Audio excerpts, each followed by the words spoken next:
Focus on Abilities is brought to you by Tier Memorial Herman, redefining rehabilitation, removing barriers, re-enabling independence. In the ILRU Southwest ADA Center, promoting compliance with the Americans with Disabilities Act. Welcome to Focus on Abilities, a program about issues affecting the lives of people with disabilities. I'm Lex Frieden. I'll be your host for today's program. I'm professor at the University of Texas Health Science Center at Houston, and I direct the Independent Living Research Utilization Program at Tier Memorial Herman Rehabilitation Facility. I want to thank you all for watching Focus on Abilities. We've got a special guest today. I want to introduce her right after this break. But before I introduce her, I'd like you to think about during the show, when was Goodwill Industries of Houston founded? We'll be back with the answer and more right after this break. Stay tuned.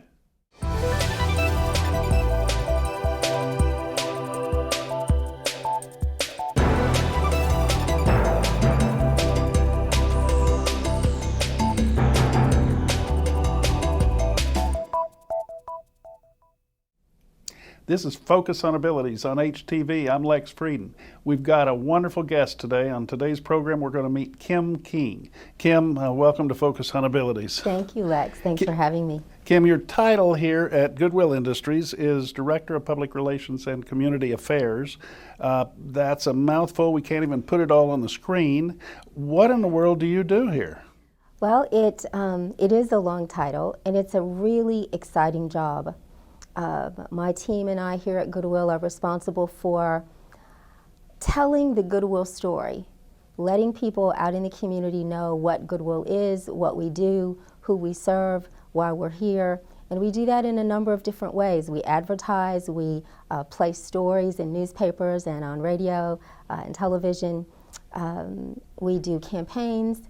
We had one exciting thing happen this year. We had a big national campaign with Beyonce, where she was encouraging people all over the country to donate to Goodwill because of the great work that we do helping people find jobs. And of course, with Houston being her hometown, it was especially exciting for us to have a partnership with her. So we do a lot of different things here in the PR and Community Affairs Department. Now, Kym, you and I have been acquainted for a number of years. I think we met in the early 1980s, probably about the time you moved to Houston. I recall somebody telling me, and at that time I was on the faculty at Baylor College of Medicine and I worked at TIRR. Somebody gave me a call and said, you know, there's a person with a disability who is making waves in the television industry, and she happens to be here in Houston. And I said, what do you mean? Have we got a daytime program that's now being broadcast from Houston? They said, almost. They said, there's a producer by the name of Kym King at Channel 20, and you really ought to meet her. And Kym, I think I phoned you that day or the next day, and I couldn't get through at first. And I thought, oh, just another one of those TV personalities. But finally, you did me the favor of calling back, and since then we've been colleagues and friends. And Kym, what brought you to Houston in the first place? Well, it's actually a great story, Lex. I was working in television, as you said, and I was born and raised in Washington, D.C., which is where I started my career. And back then in the television business, if you wanted to have a career, you had to be flexible and moved. You know, people would get moved all across the country. And so I got moved from D.C. to San Francisco, where I worked for 6 years in different television organizations there, and then was asked to take on the job of Director of Community Affairs for Channel 20. Which at that time was an independent station. It was owned by a group of Houston businessmen, Sidney Slinker and others, and it was an independent station. It was not affiliated with any of the major networks. We were home of the Rockets, home of the Astros, what you called your great movie station. We had all the old movies, and they asked me to move from San Francisco to come to Houston. And of course, I didn't know anything about Houston. I thought, you know, people were down here riding horses. And the general manager flew me down here for the interview. And I remember being so impressed when I got off the plane at how open and friendly people were.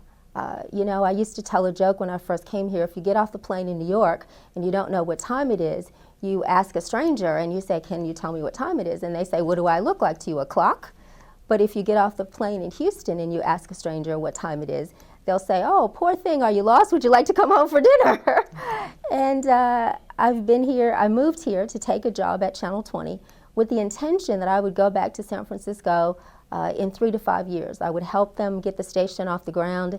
At the time, the station was fairly new. There were no shows on the air, no pictures on the wall, no files in the file cabinet. And it's rare that you get to walk into a TV station and have an opportunity to create something from nothing. Mm-hmm. And so I moved really because that was an opportunity of a lifetime. But my intention was to go back to California in 3 to 5 years. And that was in 1983. So you see how that plan worked.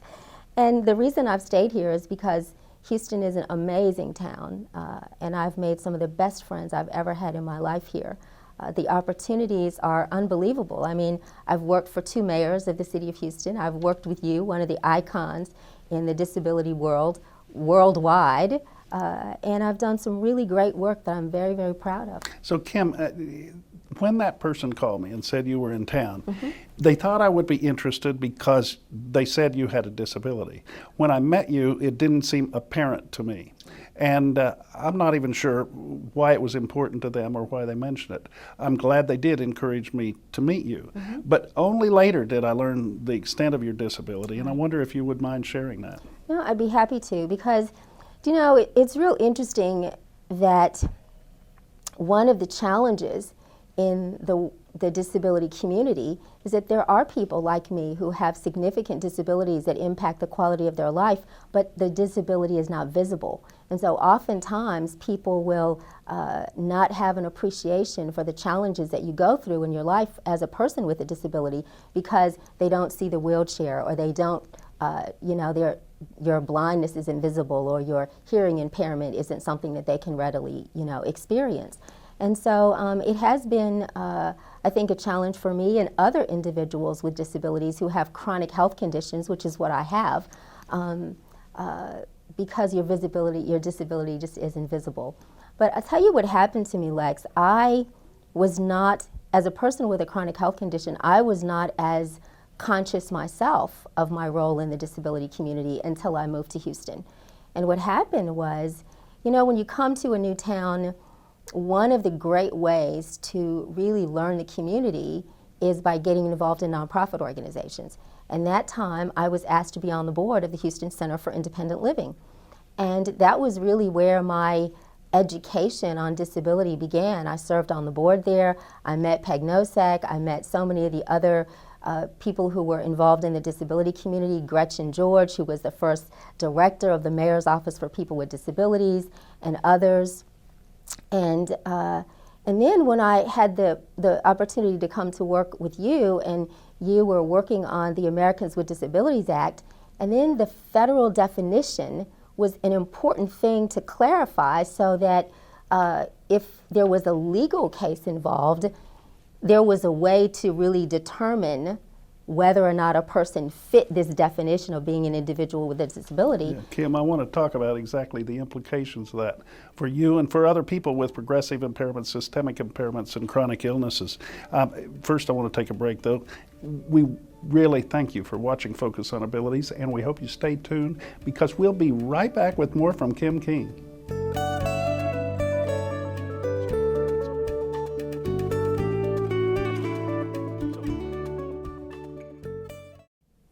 Welcome back. I'm Lex Frieden, your host on Focus on Abilities, and we have today with us Kym King, the Director of Public Relations and Community Affairs for Goodwill Houston. Kym, we're talking about progressive illnesses, disabilities, hidden disabilities, disabilities that people might not find apparent. Some people might not even agree they were disabilities, and they might not be under certain circumstances. But the ADA actually does protect people with hidden disabilities, and it protects people with chronic health conditions. I know that you're so successful in your career, you've never had to challenge that or question it, but you understand, and it probably makes you feel somewhat more secure to know that people who discriminate on the basis of any disability, whether it be hidden or not, are violating the law. That's right, absolutely. And it was one of the highlights of my career, honestly, to have worked with you while you were working with Justin Dart and others to have the ADA passed. I mean, I considered myself, I think, for a long time to be an advocate of people with disabilities, a supporter of people with disabilities. But once the ADA was passed and the definition was clear, and I realized that I myself was an individual with a disability protected under this law, it just was it was a turning point for me in terms of how I felt about my work in the disability community. All of a sudden, I wasn't working for other people and other people's rights. I was other people, right? I was an individual with a disability, and it made a huge difference for me. Kym, did you ever think it was ironic, the fact that you were a woman and you were protected by a civil rights law, you were an African American and protected by a civil rights law, and yet the dominant part of your individual that probably affected your quality of life more than either one of those aspects was not protected by civil rights law? Absolutely, and it was, I did spend a lot of time thinking about that and journaling about that as we were going through that time when you and Justin and others were writing and then fighting for the passage of the Americans with Disabilities Act.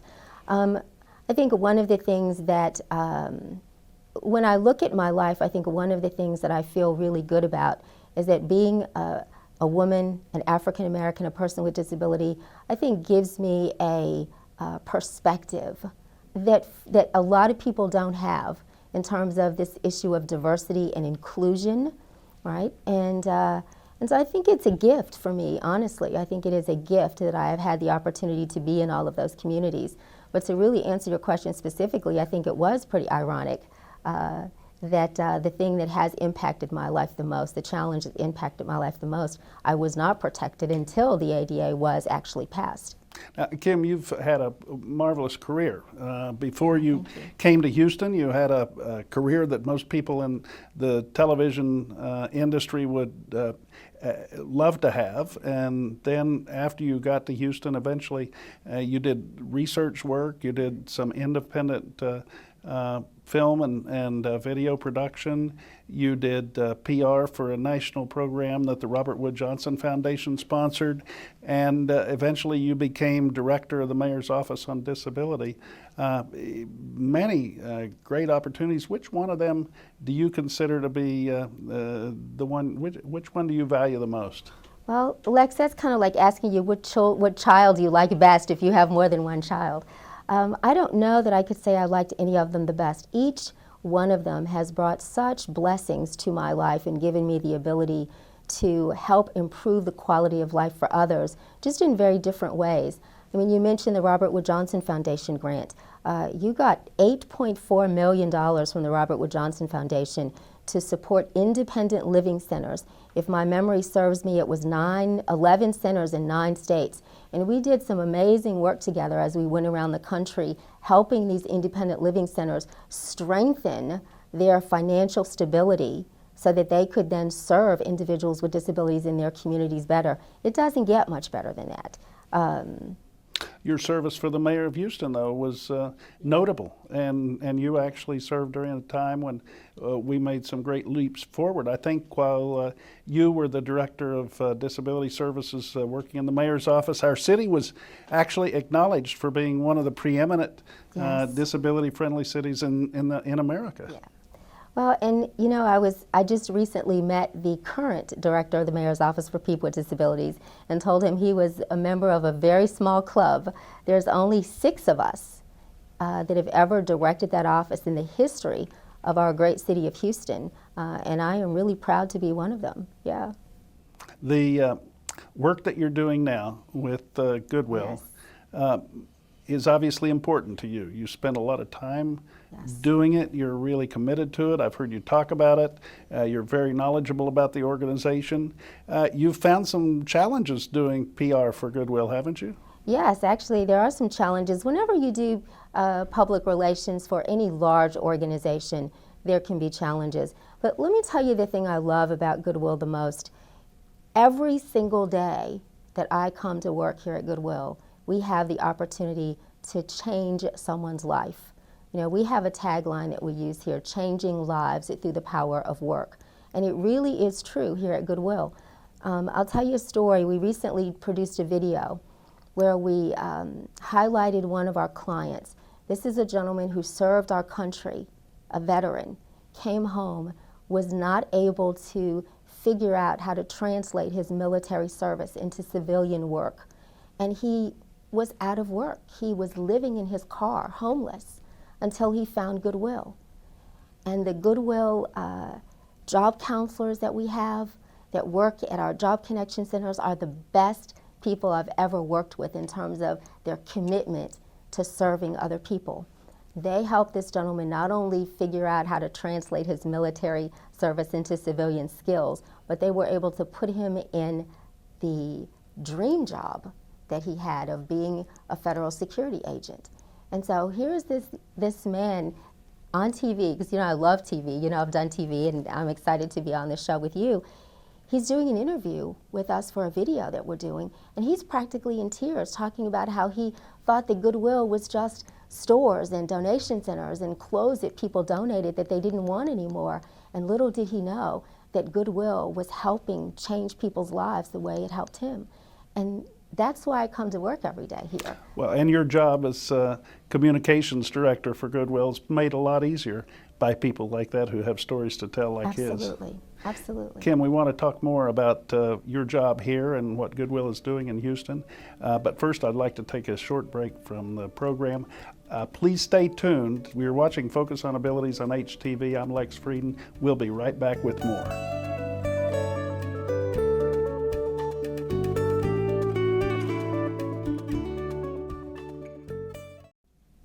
You're watching Focus on Abilities, and Kym King is our guest today. Kym is the Director of Public Relations and Community Affairs at Goodwill Industries. I'm Lex Frieden, and Kym and I have known one another for a long time. Kym, your job now, however, seems to really interest you in ways that other jobs you've had haven't. Now, I know you've had a broad base of experience, so I'm curious to know what happens at Goodwill besides just the job finding that goes on that makes you interested in coming to work every day.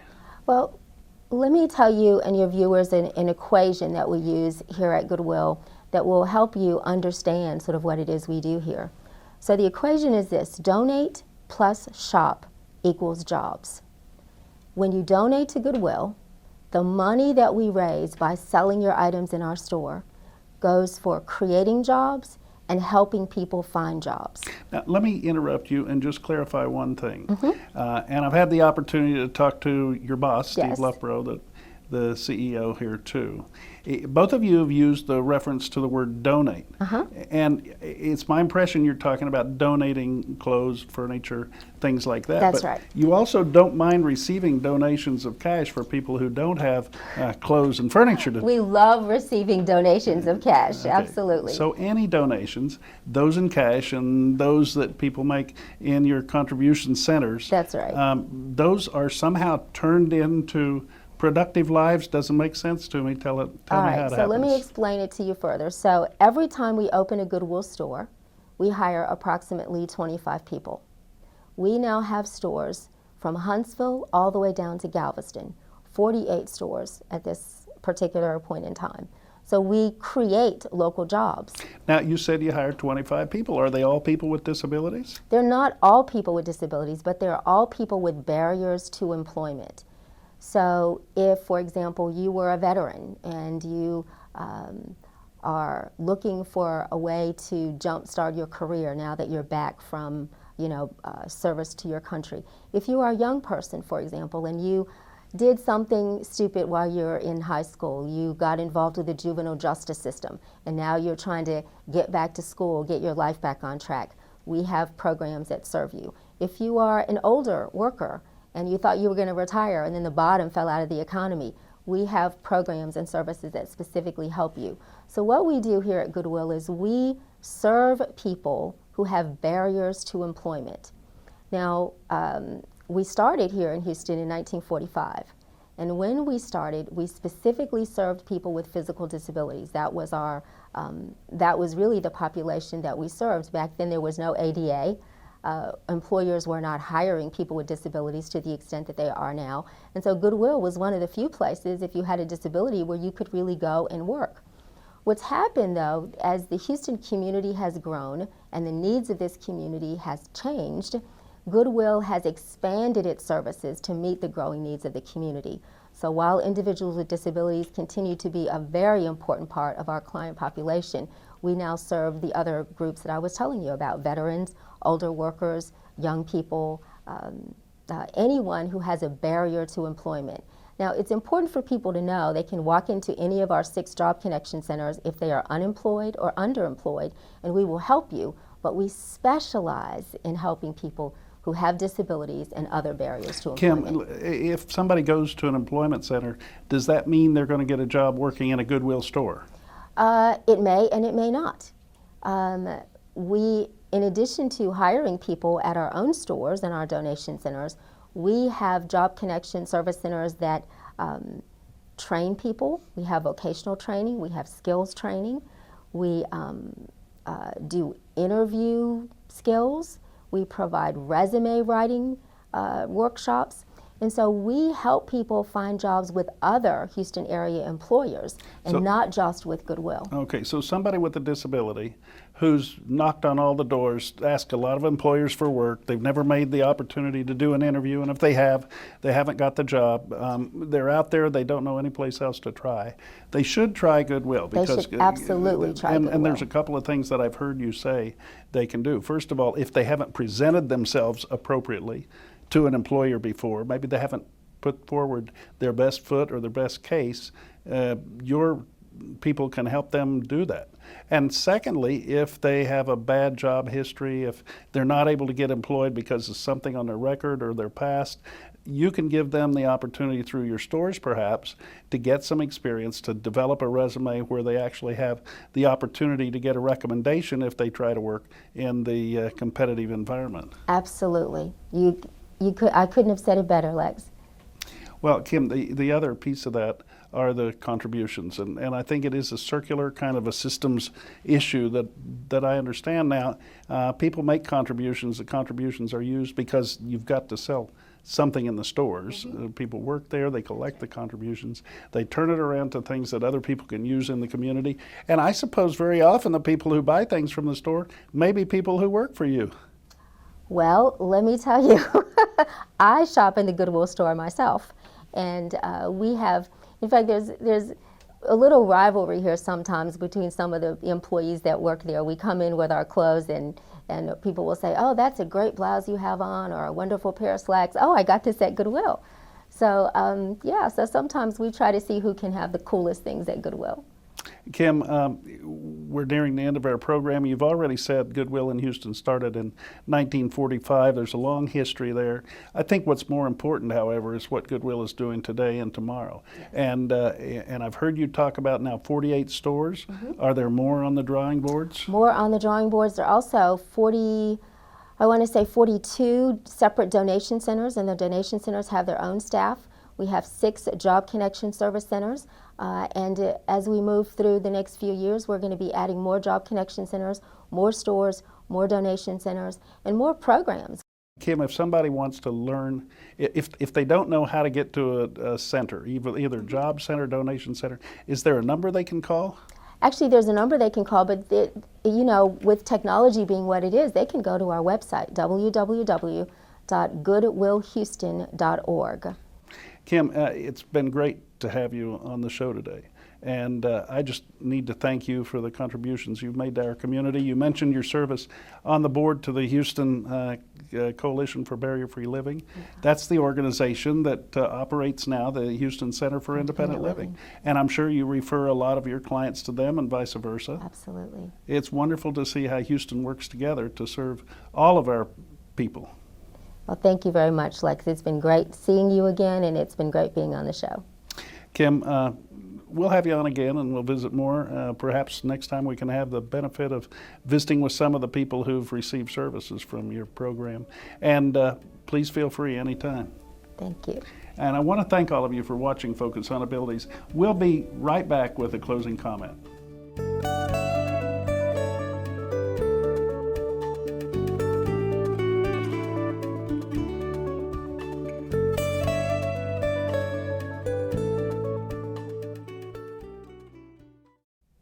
You've been watching Focus on Abilities on HTV. I'm Lex Frieden, your host. Our guest today has been Kym King from Goodwill Industries. I want to thank all of you for watching the program. I want to thank HTV for putting this program together. We've been on location today. A lot of effort goes into these on-location shoots, and these guys are pros. I also want to thank our sponsors and want to encourage you all, please come back next time and watch more Focus on Abilities. Thanks again for watching. I'm Lex. We'll see you later.